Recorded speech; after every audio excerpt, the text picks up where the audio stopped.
little corner of Oklahoma. But and I did love it. I learned so much. There was music to be had. I was appointed to be director of the community theater, which I knew nothing about as a 24-year-old.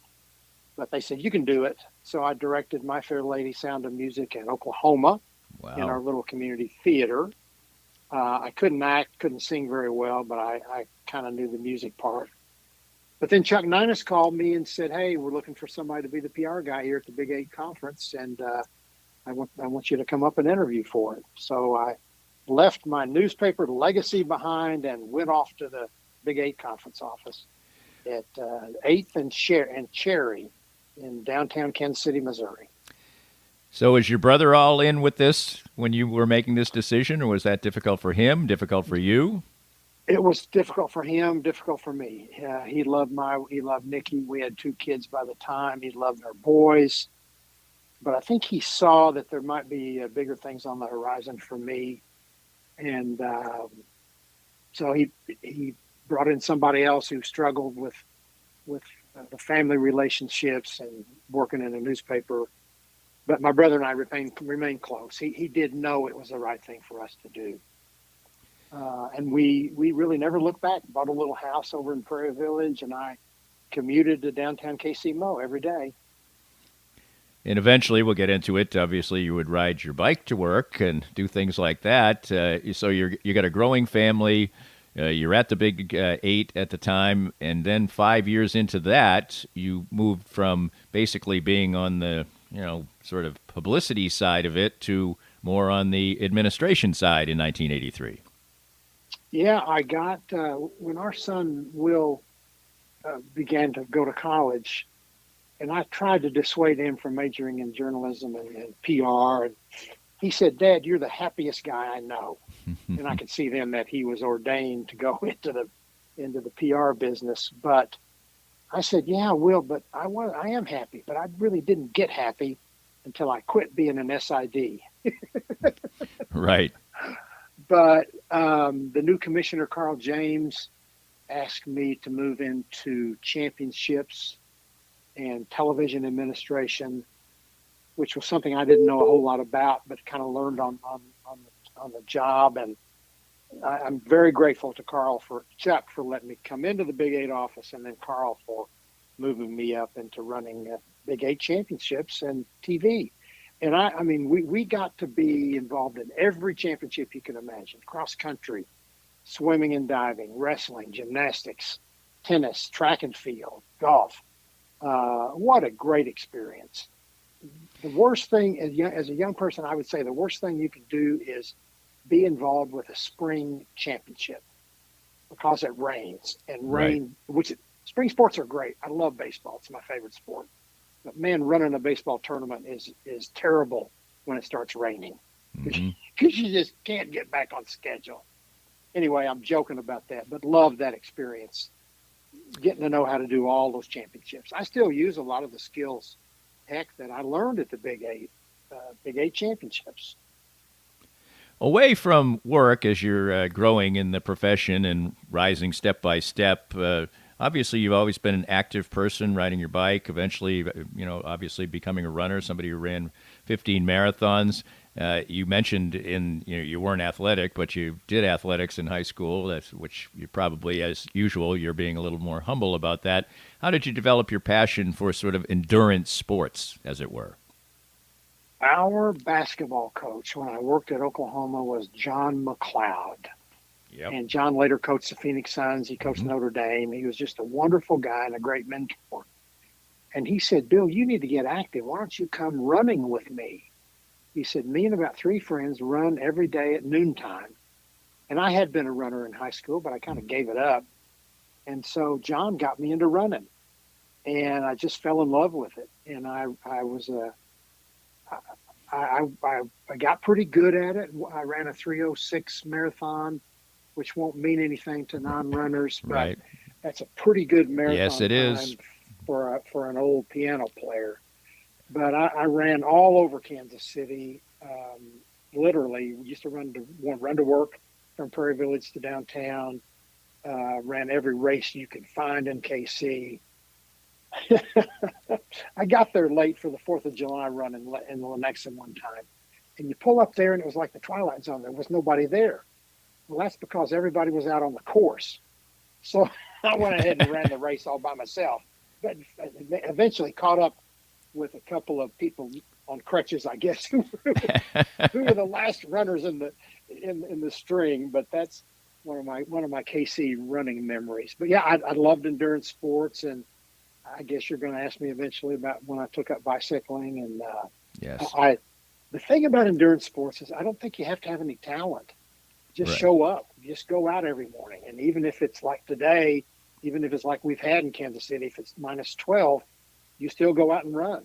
And I happen to love that and love the discipline from it. And yeah, it was a great hobby for me. Well, I certainly can identify with that, and I think of it now. Then I ran almost 20 years every single day, and I think I ran on days like this. What was I doing? Now I work out all the time, but it's inside, like a normal, non-crazy person. Yeah, and I think you can identify with this. I would come back, and my eyebrows would be coated in ice. Right.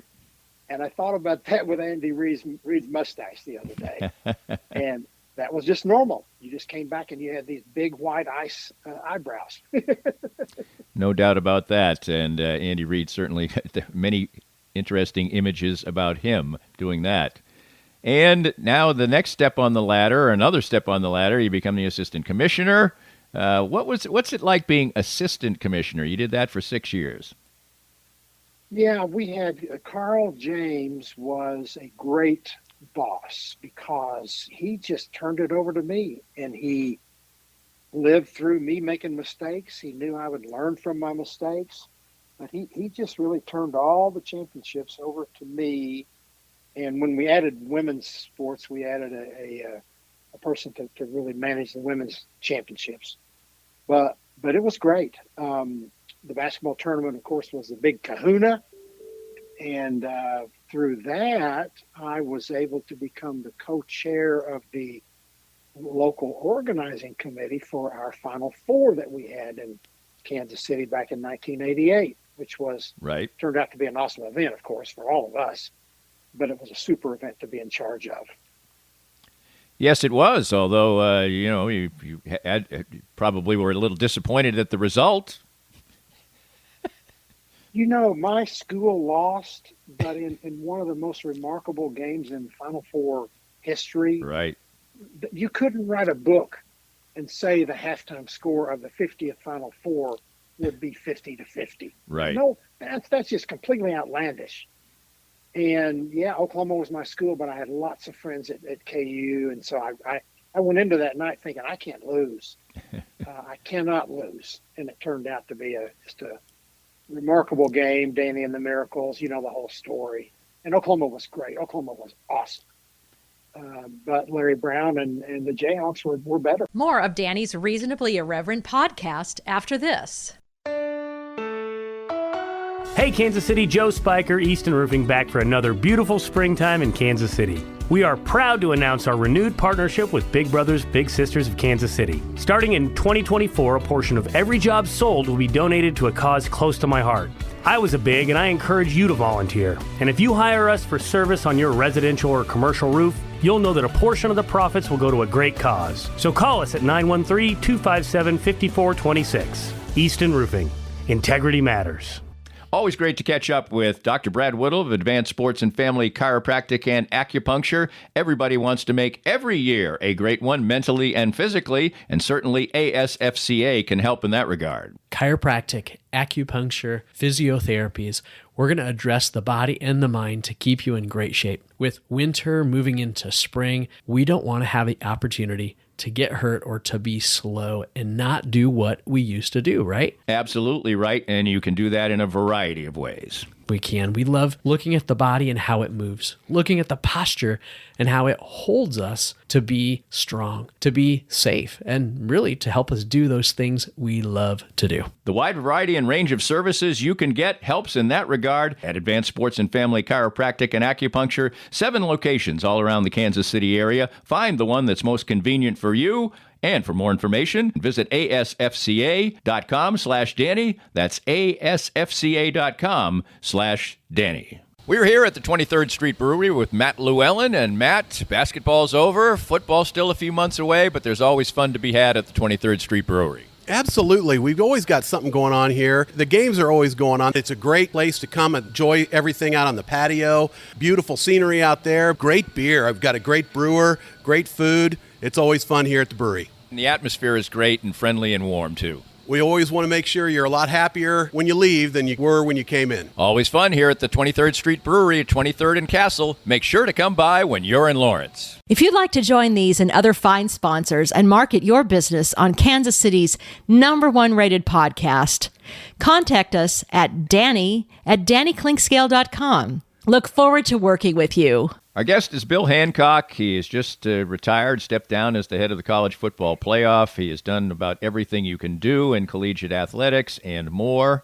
And so now we move to you becoming the director of the NCAA Division I Men's Basketball Championship. Subsequent to basically that time, 1989, you'd be there for 13 years. Really probably at a time when the tournament was blossoming from being a pretty big deal to an unbelievably big deal. Yeah, I was so lucky to be there when I was there. I owe that to Tom Jernstedt, who managed the tournament for the NCAA. He and Dave Kaywood. Amazingly, they did not have a full-time staff to manage the Final Four, the tournament. Tom and Dave and a couple of others did it as part of their regular jobs. Right. And they decided in about 88, actually, to go bring in a staff and hire a staff. And it was pretty controversial that they would add, what do you mean, a full-time person to manage the tournament? We don't need that. But Tom convinced Walter Byers that they did need it. And I was a lucky recipient of that. And I did stay there 13 years full-time and then 3 more on a consulting basis, and just loved it. Oh, my goodness. I don't think I played much of a part in the growth of the tournament. The growth of the tournament happened because of television. Remember when CBS wound up taking over the whole thing? Right. Before then, not every game was on TV. And I think that expanding the bracket, which happened before I got there, right, and then adding full television of every game is what caused the tournament to explode. It did indeed, but your part in it, of course, you're going to downplay, as you do just about everything else. During this 13-year span, what were some of as the tournament was growing so greatly, what were some of the challenges for you as the tournament is, exploding, and, you got simultaneous games, and, the selection Sunday is such a big deal. What were some of the big challenges as it grew? We had a great television partner by then with CBS, and they took really good care of the tournament. They never asked us. They were demanding, like any television relationship is with someone on my side, but they never asked us anything about seeding. They never encouraged us in any way for seedings or pairings in a tournament, but they took really, really good care of the event.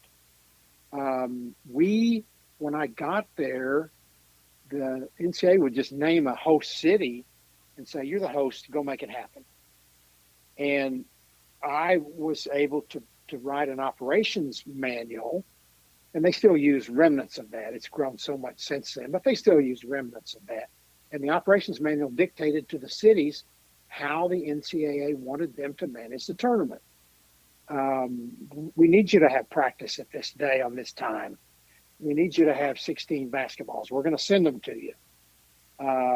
We need you to not have big, fancy social events. All little details like that. Here's the hotels. I'm going to come in and inspect your hotels in Albany or Sacramento or San Antonio. And if they don't meet the standard, then you're going to have to find different hotels. None of that was happening. Right. Amazingly to think about today. But none of that was happening until Tom Jernstedt asked me to take it on and bring some consistency. So just a great opportunity for me. Loved it. Loved the travel. Loved going to all those cities that I never would have gone to before.